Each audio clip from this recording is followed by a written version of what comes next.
Hello, podcast world. I'm here to talk about the episode of Law and Order SCU, season 22, episode 1. It was very controversial. I mean, very, very controversial, I might say. I was checking it out, and I was thinking to myself, oh my God, I can't believe it, you know? It's about, it starts off with a black guy in the park working out, and this white lady and her son, a Karen, I might add, as he's recording himself, and she's just accusing him to like a harassment or whatever. And the question is, how did these two even run into each other? Then she calls the police saying that he was harassing her, threatening her and her son or whatever. And the whole time it's like on tape, nothing's happening. He's just standing there, and because he's black, it's a whole scene. Like by the time they get back to the episode, or they fade in and fade out. By the time they get back, there's cops everywhere. They've got the guy under arrest, and his name was Javion Brown, I think it was his name. And I was like, wow, how much more of a stereotypical name could you get in this scenario? And then next thing I know, they find the reason. Okay, in the process of trying to de-escalate the situation, you find a guy, a Filipino guy, with his pants down after being sexually assaulted, and had a concussion and is bleeding out. His head, on his head, his blood coming out of his head or whatever. And the ambulances are rolling away, and here comes our all-star cast, the Special Victims Unit, SVU team, and the leading people on there are Olivia Benson and Tutuola Finn. And the situation is, by the time they get to the scene, the guy, Javion Brown, is in handcuffs. Now, the police that were on the scene that had arrested him were like, well, we have him still in handcuffs because he has these outstanding warrants. And they were like, well, and other than to go into further investigation there on the scene, they were like, well, okay, we're just going to use that and take him to the precinct to ask some questions. So they do, basically detain him, arrest him or whatever. And the whole time, you don't even notice it, but the guy who raped the Filipino guy is at the scene recording, and it's just horrible. It's a horrible situation. And then the guy who is raped he falls into a coma after trying to give a description, and the overall of it is it becomes a racial situation, a racially infused situation. And the next part of the episode goes into it where Olivia and Finn are in the office, and they're going over some of the social media videos that were there, and all you can see is that, again, the guy was already detained. They went ahead and arrested him, and he's in, and the thing about it is he's in NA. So he was like, he got hooked on Oxy because he had a back incident a year ago. So now he's going to these NA meetings or whatever, and he was with his sponsor, and he was like, I'm always in the park at 7 in the morning. I work out, and that's, so his story ultimately checks out. They let him go. And the thing about it is he was just being really evasive, and that's his right, like, he's innocent. He's like, why am I here, all this and that. But he was basically, he was pulling the card, which at the end of the day, that's the thing to do. It's because, this man was basically wrongfully arrested, wrongfully accused. The whole situation was just jacked up. And the question was presented after the fact. Next thing you know, there's an IAB investigation on Olivia and Finn. The worst thing about it is Finn is already under an investigation for last season a wrongful, basically that's what a wrongful death lawsuit, and it's basically he shot a guy who was trying to kill his son, and the girlfriend or whatever, in front of the girlfriend and the son or whatever, but it was a good shoot, so he's not too much worried about that. And now the new police chief is a black guy, and he's telling Finn that after all the stuff that's going on in the country, he was like, I know what it's like to be black and blue. You gotta understand, you can't, it's like, it's hard for you to be both. You can't really go out there in the world and not have, because the question kept coming up, and it was really strongly pointed at Olivia, and if you watch the show, you know that this is the case. Are you prejudiced? And even her own son was like, you know, are you prejudiced? By the end of the episode, this is the outrage that kind of drove me to want to talk about this episode. The guy who raped the other guy and left him assaulted got off. The grand jury didn't want to indict him because of police conduct and because they're all pushing at don't trust the police right now, and they're also pushing at how the other guy, Javion Brown, was wrongfully arrested, and they're also pushing at all the other things that are going on, like Finn's lawsuit and how the whole wrongful death lawsuit when he shot the guy.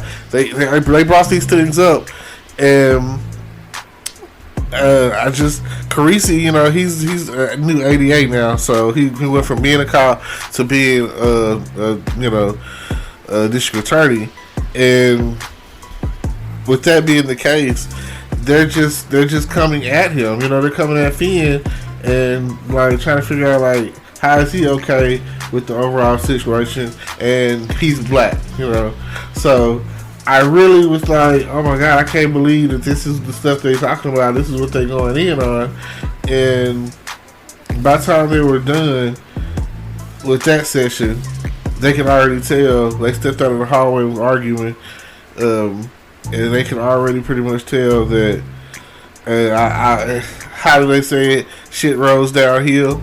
So at the end of the day, they were trying to point blame, and then the rapist comes up. His lawyer comes up and was like, he wants to speak at the hearing, at the grand jury hearing. He goes in there and immediately says, Carisi asked him a bunch of questions and asked. So it's like, you lied about this, you lied about that, and you lied about this, you lied about that, you lied about everything. It's like, basically it seems like whatever story is most convenient to you, that benefits you, is what's the truth. He was like, so what is it now? Then he goes in there and basically talks about the distrust of how things are right now with the police, and is like, basically put it out there like they're framing him. Like, none of the stuff that they're saying is true, but they have evidence. They have the DNA evidence. Like, everything the guy was saying was a freaking lie. And I was like, and of course, you know, this is a white guy, and like, I was like, man, this is crazy. You know, this is crazy.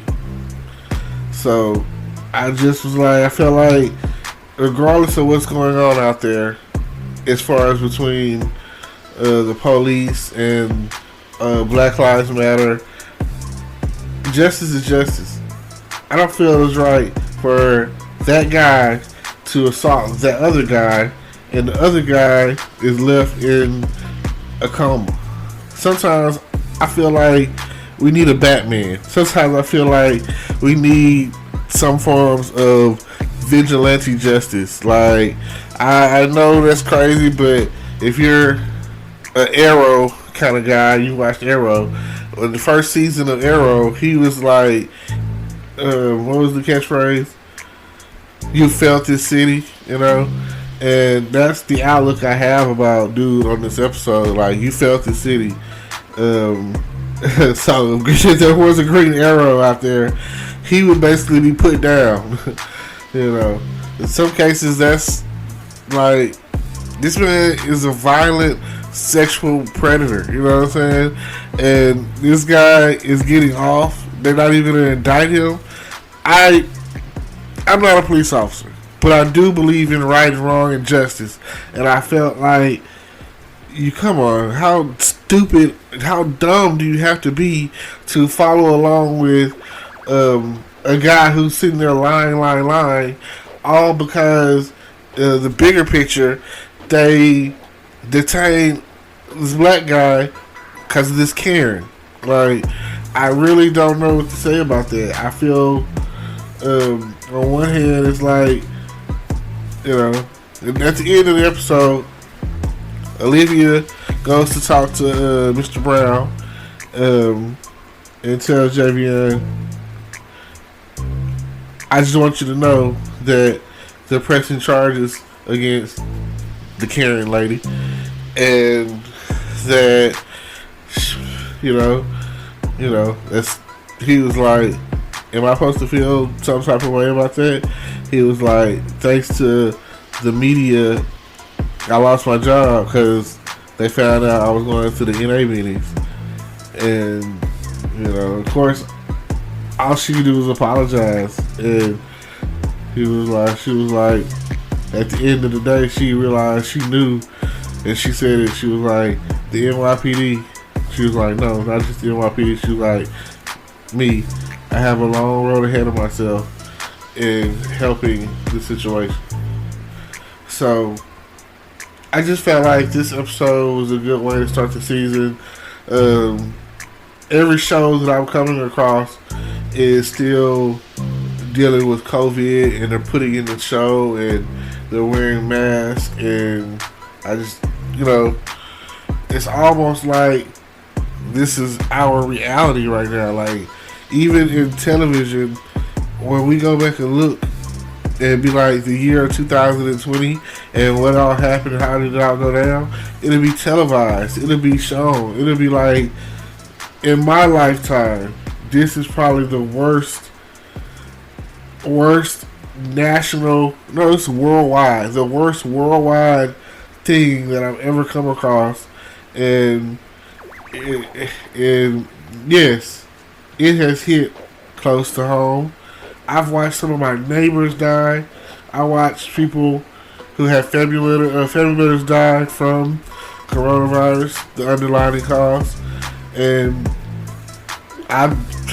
hey, for all of those who survive to the next level, to the next year, to the next moment in time, to the next crisis, I'm glad for that. I'm glad to see that we've made it through all of these situations, because even earlier in the year, if you don't look at that, then you have to look at what happened in Minnesota with George Floyd, and then you have to look at what happened with Breonna Taylor, and then just, and that right there, these things are just a thread that's been pulled and pulled and pulled, and it's a breaking point at this point. Like, when is it gonna stop? What is it?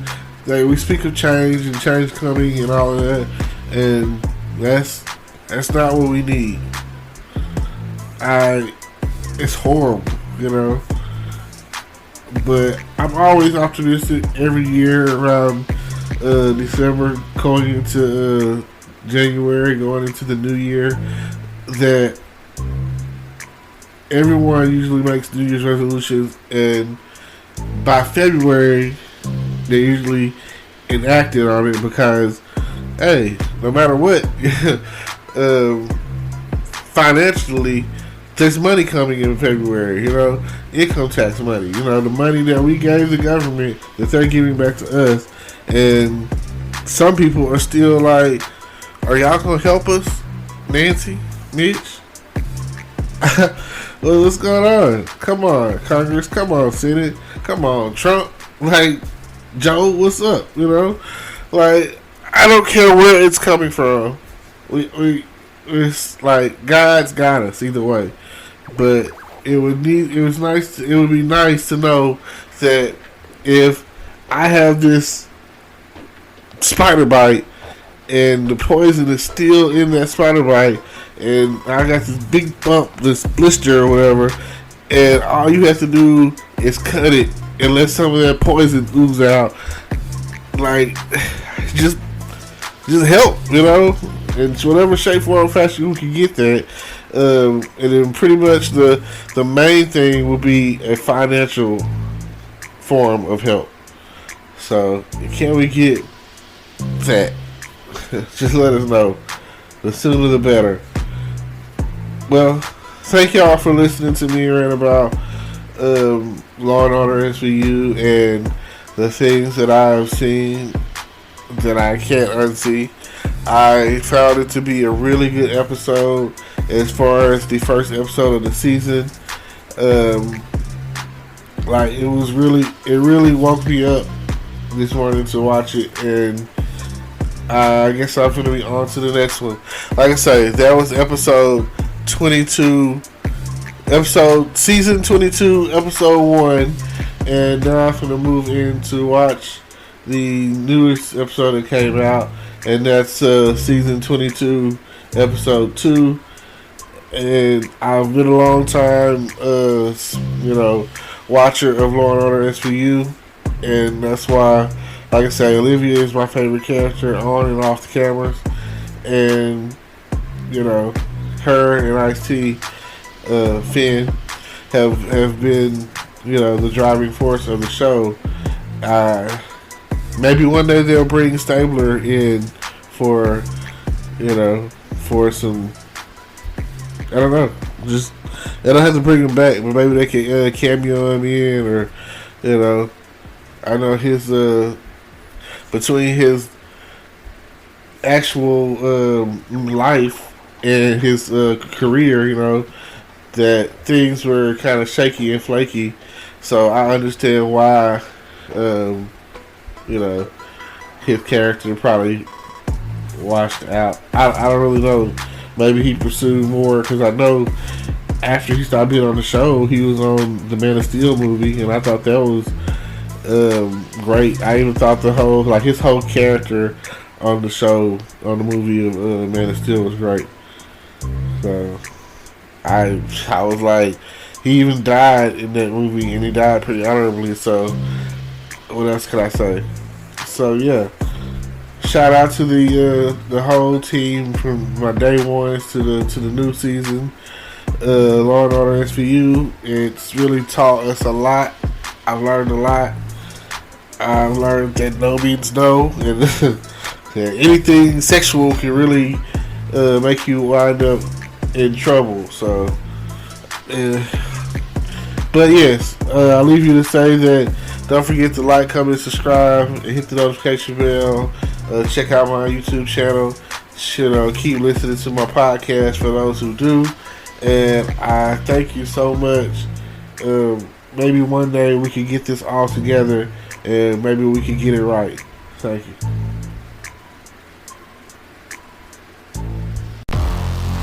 Hello, YouTube world. Welcome to my channel. Don't forget to like, comment, subscribe, and hit the notification bell so you can be notified when I drop hot content like this. And stay tuned for the next video.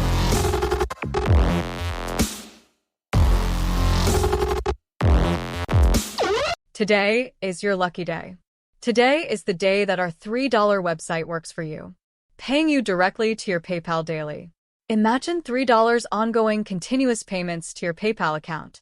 Imagine falling asleep and waking up to $300 in your PayPal account. How would this make you feel? How could this help you? What bills could you pay? What kind of fun could you have? What does that retirement look like now? All for a one-time payment of $3. This website is DFY done for you, fully built and completely hosted, and never stops collecting payments for you. You have spent $3 on coffee on a regular, but that coffee won't help you create multiple streams of income. Click the link below.